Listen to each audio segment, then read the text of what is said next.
up and away. Today we tackle flight. Wipaire builds gear that turns airplanes into float planes. And the true art behind TRUEGlide baits. Joe Peterson built his fishing business by hand. People are passionate about outdoor equipment. Get this, Americans spend more than $20 billion a year on gear. But no one ever really sees how their stuff gets made. Well, that's where we come in. Each week, we throw open the factory doors and give you a behind-the-scenes look at how your favorite gear is made.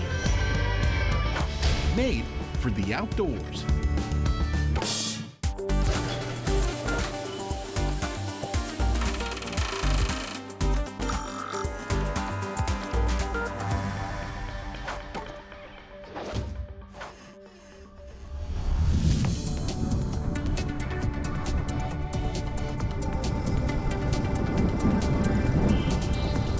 Airplanes make my heart pound every time I crawl into one, especially if it's a small plane on floats. Wipaire has been building on its float plane legacy 55 years. I think you'll understand why when you see how their floats get made for the outdoors. This is a Wipaire manufacturing facility. It's a 64,000 square foot facility. Where Wipaire works on everything aviation, including airplane floats.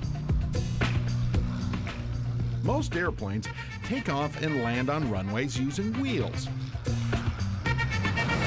Floats allow airplanes to use water. They allow people to possibly go places with aircraft where they might not have before, you know. So the entire process starts right here in receiving. 5 days a week, the supply trucks come in with these giant sheets of aluminum.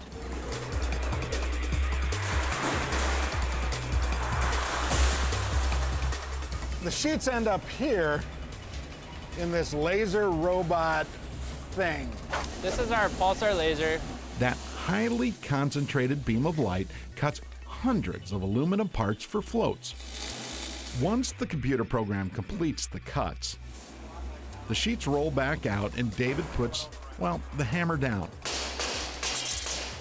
Each part pops right out. Amazing. Take good care of the laser for me, David. Up next, Wipaire's Green Giant. Wow. The press brake shapes the float's internal parts. 500 tons of pressure pushes aluminum parts down onto that die and shapes the piece. So cut part comes here, goes on the die. Workers must center each part just right, or it'll literally blow the entire machine. All right, you double check and make sure it's lined up, because I don't want to be that guy responsible. That looks good. Okay, double hands. Yep. Here we go. 500 tons.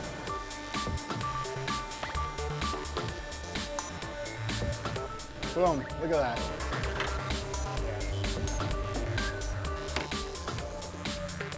This flute gets my stamp of approval. Look at that. Autograph. Up next, the art of color. This is Don, and he paints. Hey, how you doing? He works in an enclosed and ventilated paint booth.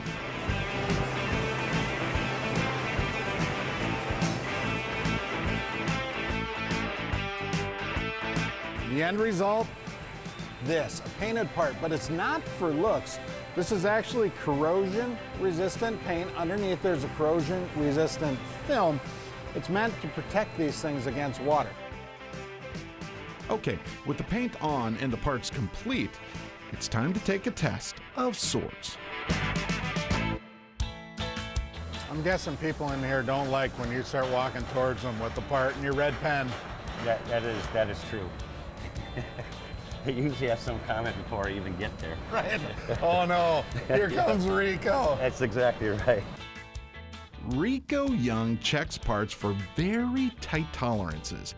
And that's within 200 thousandths of an inch, so it's going to be acceptable. Wipaire must follow very strict Federal Aviation Administration rules. Once parts pass inspection, they earn 2 stamps, one from the inspector and another from the FAA. Up next, the real fun begins. Made for the Outdoors is brought to you by Magnum Research, Otter Outdoors, Ice Castle Fish Houses, Banks Outdoors, and by Walden's.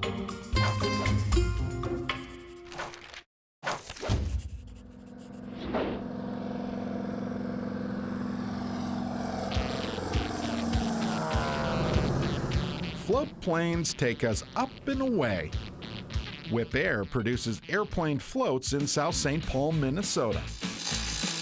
With float parts cut, formed, and painted, it's time to start building. So this is Ethan, and as I like to say, your job is absolutely riveting. You got it.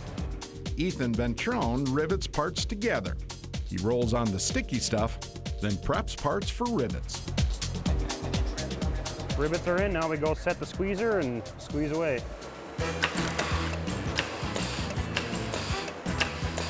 These grab on the bottom and then you just push it down. For some reason, Sure, I'll do all your work for you. You just sit back and relax. I seem to do Ethan's dirty work. Where would you like these, sir? All right, check it, boss. See it against all the other ones, it looks perfect. Perfect. With the parts now prepped, every skeleton needs skin.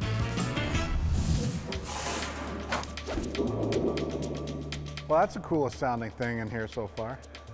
Bobby Martin and Dan Schmidt, I call them Team Torment. They clamp a piece of aluminum to a stretch machine.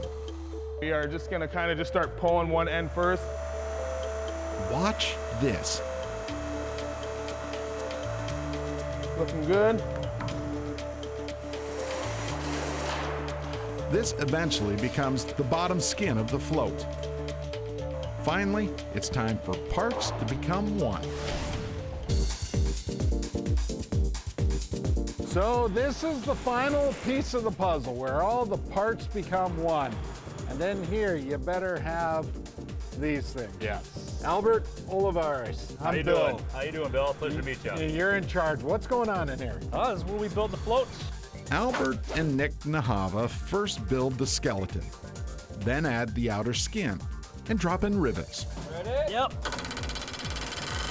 An entire float can take 5,000 rivets or more. Once they finish, floats take a beating, albeit gentle. Workers ensure each float is complete and watertight. Basic float sets are now about done, but the fancier models still need a bit of work. Workers add plumbing for hydraulics and wiring for controls. Mike Studler assembles the landing gear. Now it's time for a pre-flight check. We'll run it up. Chris Lewandowski makes sure the landing gear works. They'll come down to a lock position and then they'll actually lock. They all look good. Cleared to land, so to speak. Green lights mean this set is cleared for takeoff. At least a go for the quick trip across Wipaire's parking lot. Over here in the painting hangar, they're working on colors all week long. It takes about 5 days for a pattern like this, give or take. Paint completes the build process. Wipaire floats are now ready to go out the door and onto airplanes all over the world.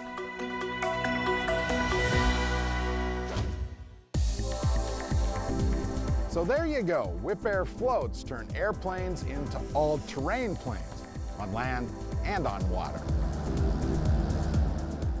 Up next, the art of the outdoors encompassed in a single fishing bait. Made for the Outdoors is brought to you by Topper Easy Lift, Aquarius Home Services, Mulching Mania, Minnesota Trailer Manufacturing, and by Central Boiler.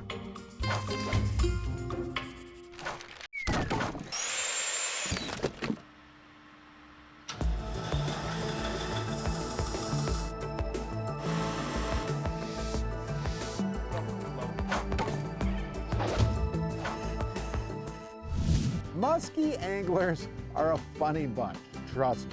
I know anglers who keep more than 100 baits in the boat at any given time. My stash, a little bit leaner, but the baits I collect, I covet. Look at that thing, just beautiful.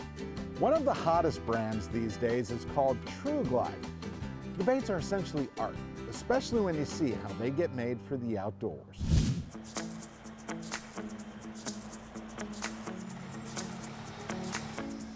Call it a Minnesota revival, deep in the belly of a 128-year-old St. Paul factory. So this is actually a shape I'm making for my Swedish clients. It's called the smoke. Joe Peterson grinds away his time. We found this huge, massive, 3 city block long old canning factory. So we moved all of our stuff here, and here we are. Joe shares a wood shop with buddy Duff Thury. We just make a similar product. Duff works full-time building musky baits. Joe carves out time for more of a hobby after work sort of thing. For sure, his hobby turned into a true Minnesota outdoor art. I make TRUEGlide fishing lures, so I make fishing lures only. I make rubber lures, make wood lures, almost all cedar, all handmade by me. I make everything from scratch. So pretty much everything that we have here right now is 100% handmade, and it's by one guy. It's by me. Well, I guess I travel up here a couple years now just to get these. Musky baits that attract real attention. See, Joe only sells at a couple of small sports shows. Funny, but he often sells out on the first day. The action, the glide action and stuff, I mean, just the paint jobs, the whole package. Joe starts each build with a piece of cedar wood. I like it because you always know what you get. It's always a stable piece of really buoyant wood. And the beautiful thing about handmade lures too is they're all a little bit different. So these guys will definitely fit that bill. He outlines a pattern and then heads over to the tool shop. And then I'll hand cut them out. So I'll trace them out on the piece of wood, I'll hand cut them out, so they're 100% hand cut by me.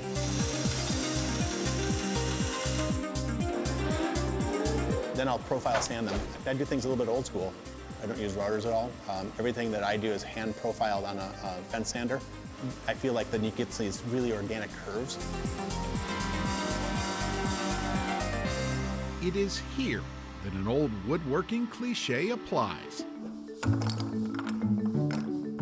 Simply remove what does not belong, and the art slowly takes shape. I'll do the gills on here instead, I'll do the mouth, and then everything else I'll paint. Almost harkens back to the days when guys used to carve on the porches and carve lures out of a piece of pine switch or something like that. Like really hardcore carving details. It's really come on strong in the last probably 5-6 years. A bit more elbow grease and you can see Joe's work start to come to life. Only now does Joe's most important work start. This to me is actually kind of the heart of the whole deal that I do. Like literally, the baits look really pretty, but the part that makes them work is what I'm doing right now. Joe drills holes to add weight and exactly balance each bait. If it sinks 5 degrees down like this, too much nose down, it's not going to work in the water. All the baits are particular, like this one has to have a little bit about 2-degree nose up. Right in life, it's what's inside that counts. Most of the hard work, the sweat and the tears, all go into the weighting. The sweet, pungent smell of cedar overwhelms the shop, a sign that these baits are just steps away from new life on the water. I take a lot of pride in what I make, and I make sure that I've got a product that gets out there. I'm so particular about what I make.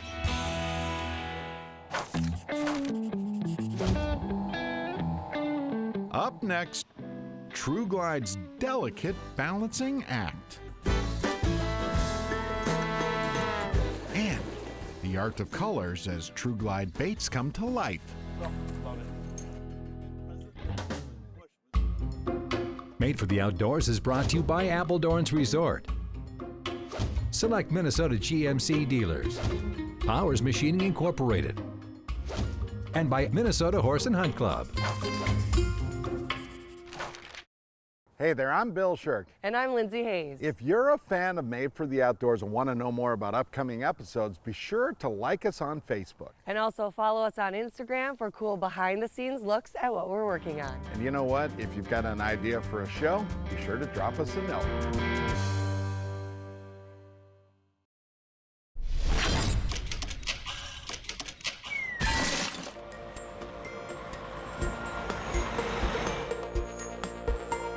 Makes sense that in one of St. Paul's oldest downtown buildings, a new fishing movement whirls.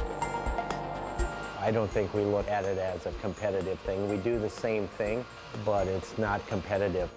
Duff Thury and Joe Peterson share a wood shop.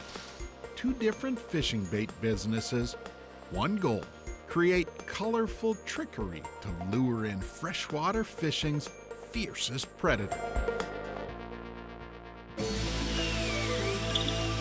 Joe still remembers how Buddy Duff got him started.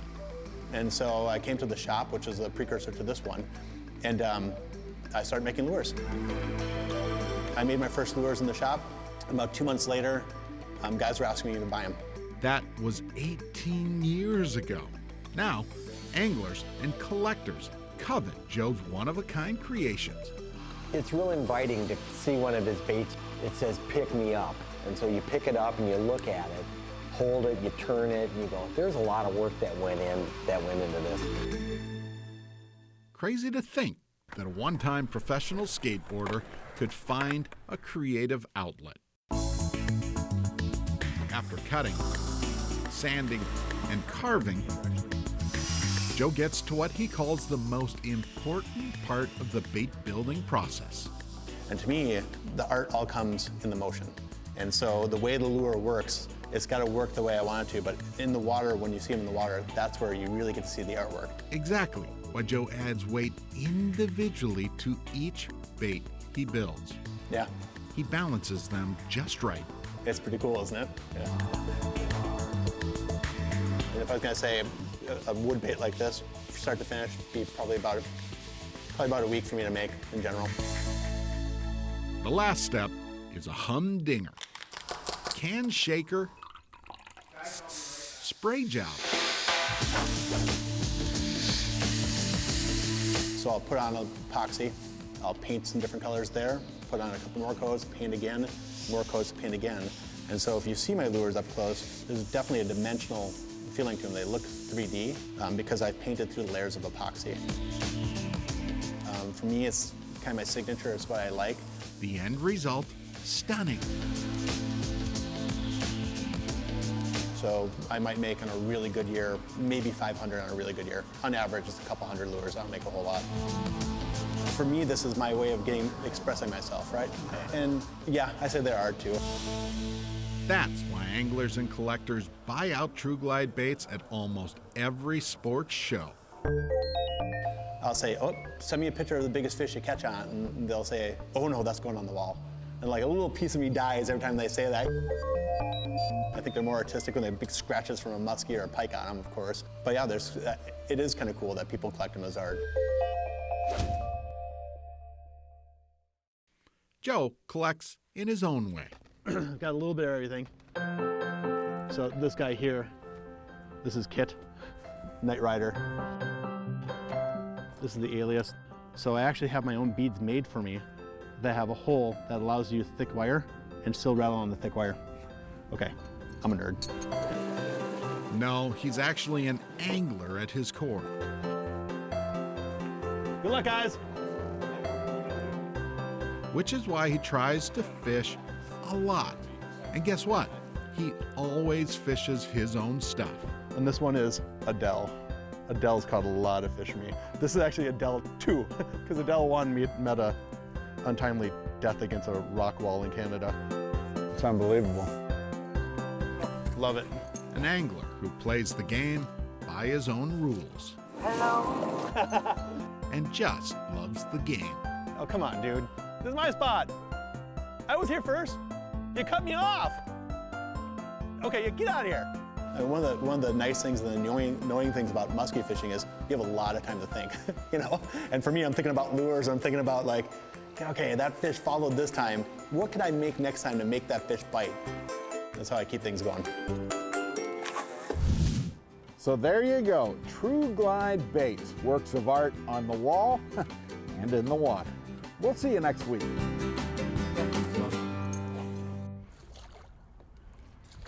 Come on, Adele. Hello, it's me again.